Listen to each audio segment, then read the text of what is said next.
Walang mic. Kay Senator Padilla.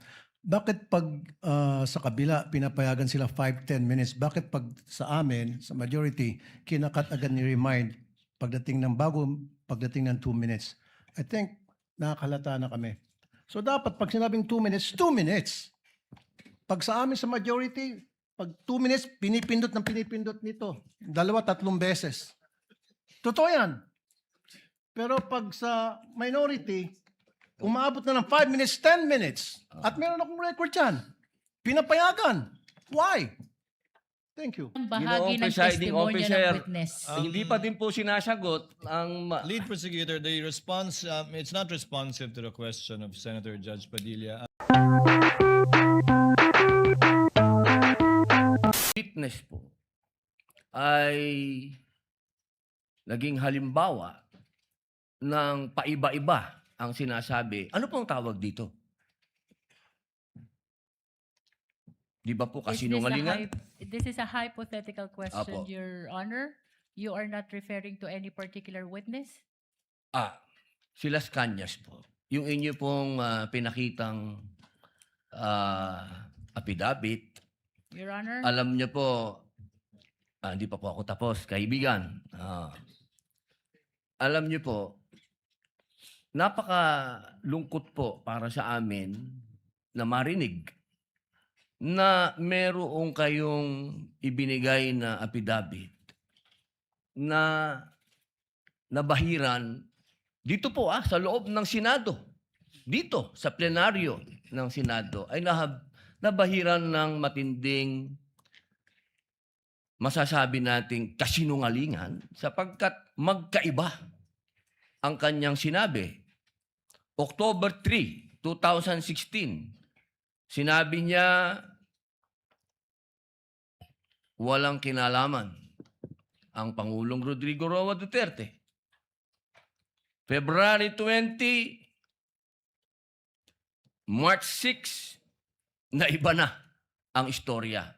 Ang tanong ko po, ano ang tawag sa taong paiba-iba ang sinasabi? Di ba po sinungaling? May I answer, Your Honor? Opo, opo. Kagaya po ng aking binigyang linaw kanina. At paulit-ulit na rin pong sinabi ng ating presiding officer. Pakisagot na lang po kasi yun lang po ang tanong. Tama po ba o mali na tawaging sinungaling ang taong iba-iba ang sinasabi? I'm sorry, Your Honor, but I need to qualify my answer. Mr. Presiding Officer, isang simpleng tanong lang po. The lead prosecutor may agree or disagree or state a different characterization.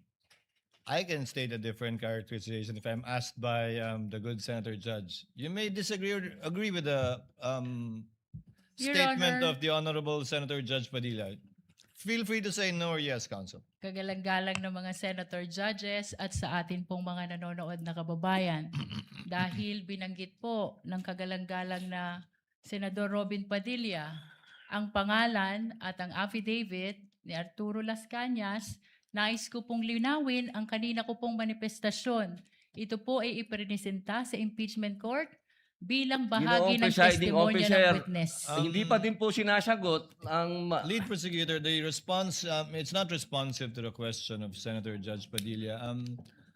Allow me to, if the good Senator Judge will allow the presiding officer, pwede ba nating sabihin, lead prosecutor, na ang testigong pabago-bago ang kanyang testimonya sa magkakaibang petsa o araw o panahon ay isang testigong hindi maaasahan?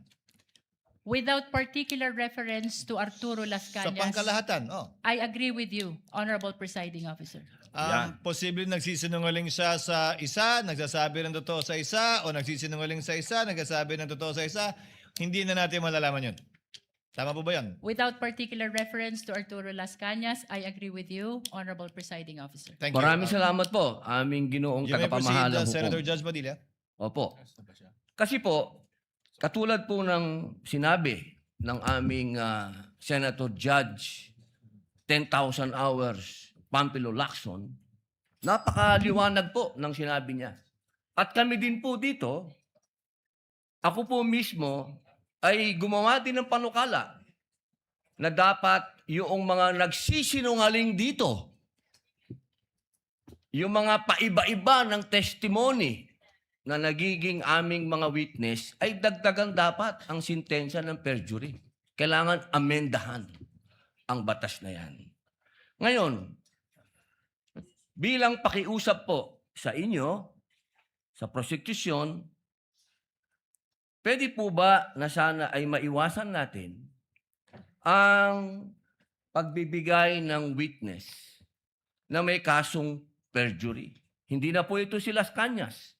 Ang sinasabi ko po ay yung dalawang mahal nating witness, si Attorney Jeremy Lotok at si NBI Agent Kalilong, na sa mga oras na ito ay may kasong hinaharap na perjury. Pwede po bang iwasan natin na may mga ganito tayong witness para ang nasasakdal po kasi dito ay ibinoto ng 32 million na tao.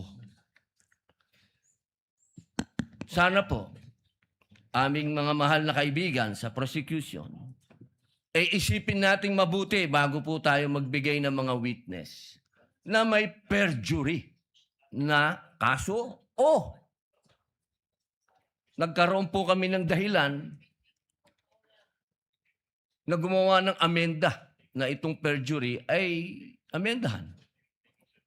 Pwede po ba yon? Your Honor, with all due respect, I would like to take exception to the question and manifestation of the Honorable Senator Judge Robin Padilla. First of all, we were able to verify already that there are no cases pending against the prosecution witnesses.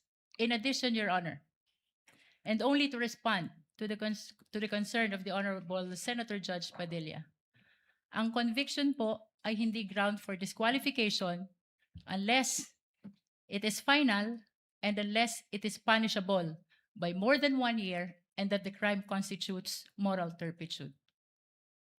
Alam niyo po, napakaganda po ng inyong sagot. Sana hindi one-sided ang ating persecution. Ano? Kasi, alam niyo,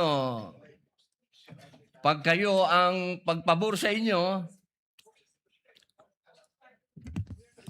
alam niyo, bawal po ang ginagawa. Kindly maintain Presiding order officer, within the bawal po court. ang ginagawa nitong nasa harap natin, nagkukomento. Kindly maintain order in the court. The Sergeant at Arms, by authority of the Senate President, is directed to kindly maintain. Hindi po Order in the sila court. allowed mag-ingay. Korte po ito. Thank you. You may proceed, Senator Judge. Who was speaking? Ako po. You may proceed, Senator Judge. I was Padilla. interrupted. With due English. apologies.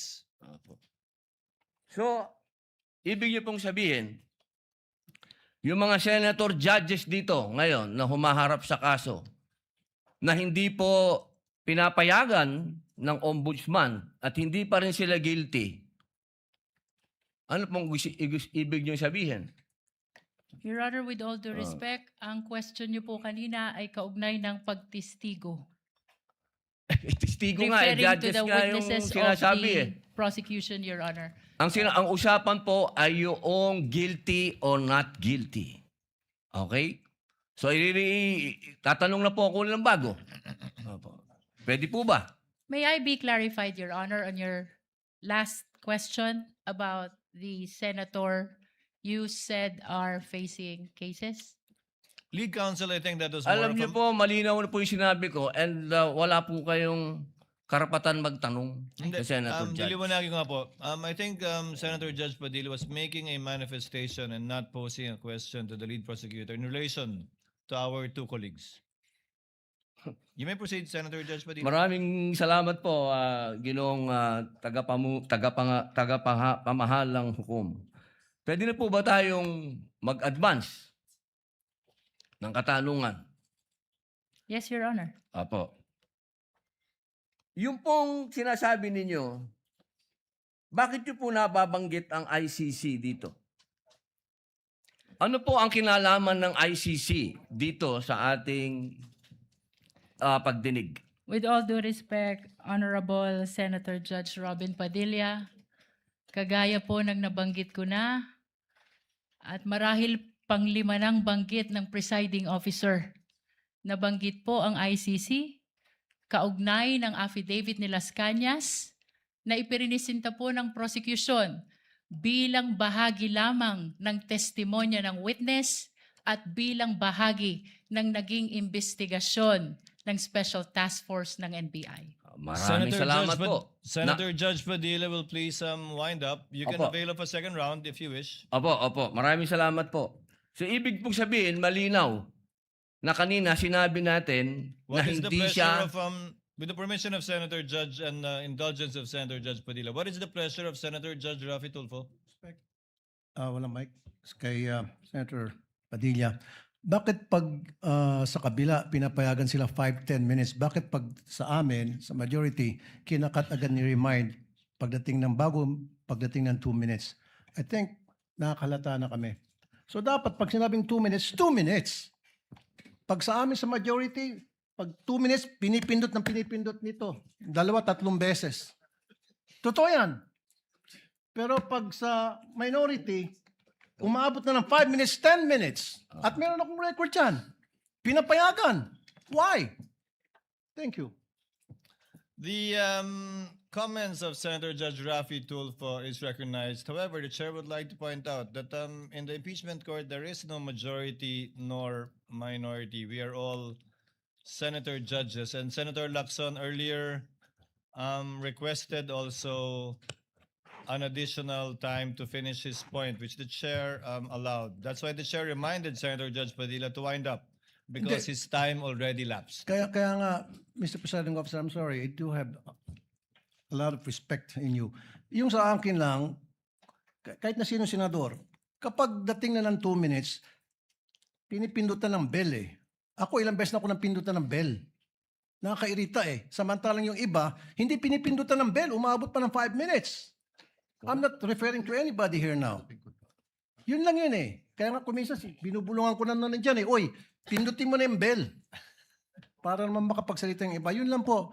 Wala na akong tinutukoy dito. Dapat maging fair tayo yung sa nagpipindot ng bell. Pag sinabing 2 minutes regardless kahit na sinong senador yan.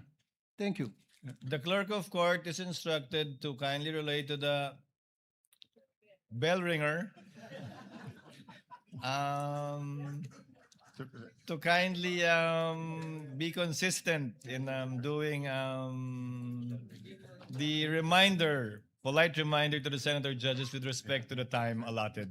Mr. Presiding Senator Officer. Judge Yes. Cayetano Alan. No, I take the comments of Senator Tulfo in order.